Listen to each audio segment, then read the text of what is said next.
Hey, what's up, Sooners fans?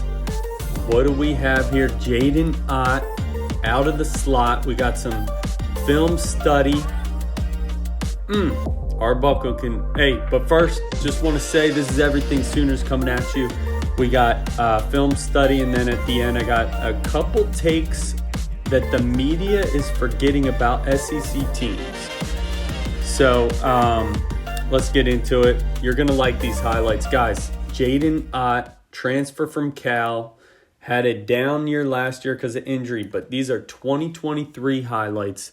This kid is electric. I'm actually studying the film. I'm actually thinking I'm just as excited for OU to have Jaydn Ott on their squad as much as Mateer. Now, obviously, quarterback's the most important position, but I'm saying he's going to put up bigger numbers than you're expecting. As I said, as long as Arbuckle can stick with the run. Let's get into it. So here we go. Man, when's the last running back you had running plays consistently out of the slot? It was Mr. A. DeMarco Murray. So here he is. And the defender maybe gets picked, but he was already beaten bad. And this is going to create a lot of space out in the open field. Now, let me back it up here. So here's just showing his feel for the game, the blocks. I mean, that was actually poor defense. But, here's our hated USC, Mr. Riley. Oh, he's struggling out there in Cali. But at least he's loving the bright lights and all that comes with it.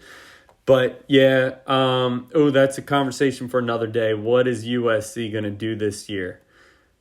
Now, I missed the very first part of this play, but here's Ott just exploding out of that play. I mean, you're not going to catch him, but especially the way he explodes through the line once he finds that space. Man, does it look nice. Here's a little closer view. I mean, once he sees it, man. Now, not every play will be like this, but here's a more typical play where secondary wasn't so far up. All right, so this actually looks very similar, but watch him. This linebacker's going to get sucked up into the middle. He's almost going to bait him into going in the middle and then bounce it outside. And once he sees outside daylight, he's gone. You ain't catching him. And I believe this is our favorite Latrell McCutcheon. Oh. Hey, whatever happened to him? I think he bounced around to one more team, and then he went to Houston hoping to do something there. But here, watch slow motion. He's going to kind of get him to suck in and then sees the daylight, and he is fast. Guys, speed kills. When's the last time we had a running back like this? Come on. And you say, oh, that's against a weak Lincoln Riley defense with their trainer who's been fired. No. This is against Oregon, guys. They're in the game. They're down by 4 in the second quarter. And again, when he sees daylight up the middle, he can run through the tackles. He can run up the middle inside the tackles. Now, and I do believe he's going to get a lot of open space on the outside, but this is just showing, okay, this next play is going to show his lateral quickness, linebacker blitz here. He's going to bounce it outside once or twice, and he doesn't lose a half a step doing it. Okay, there's one broken tackle, then bounces it outside, and nope, you're not catching him from behind. It's almost too easy. So, yeah, guys, you are going to love what he's doing. He's really... I'll just play these while I'm talking. Yeah, you're going to like him receiving and running the ball. Now, before I get out, I got to say the media, look at the top 10 preseason. SEC is just everywhere in the top 10.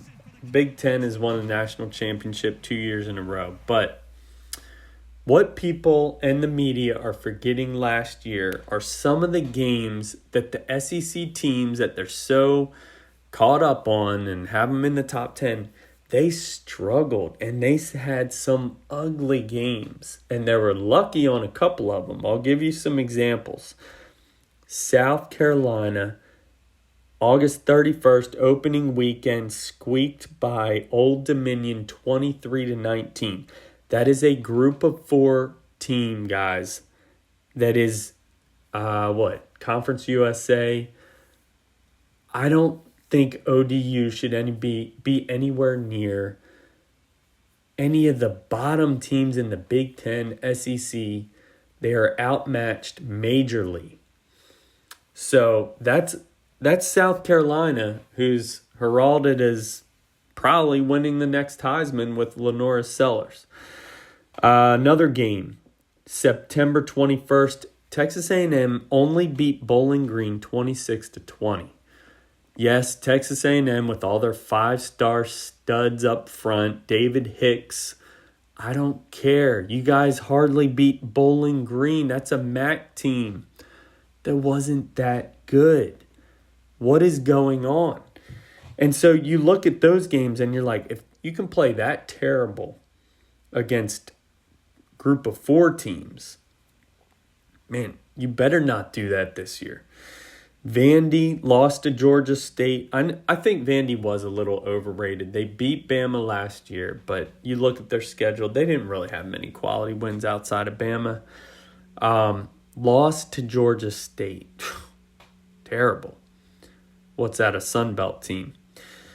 And then you even look at other teams like, okay, LSU went 5-3. They had losses to A&M, Bama, and Florida. Their good wins were really only South Carolina and Ole Miss. And yet, everyone's saying Garrett Nussmeier is the next big Heisman winner as well.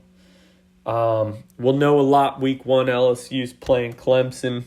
You know you fans are going to be rooting for, not Brent Venables, Dabo Sweeney and Clemson Tigers. Come on. That's going to be at Clemson, Death Valley, Clemson, that is. Big game there. But yeah, and Georgia only beat Kentucky last year 13-12, September 14th. So what's my point? A lot of these close games could be chaos games next year, so look out for that. We know OU has a crazy schedule. They're going to have to win close games, guys. There is that thought that maybe Brent Venables struggles with some game stuff. He's going to have his hands tied with the defense, doing all that. But we got to be able to win close games. We have better field goal kicking. I'll get to my season predictions, record prediction next time on Everything Sooners. Like or subscribe. Peace.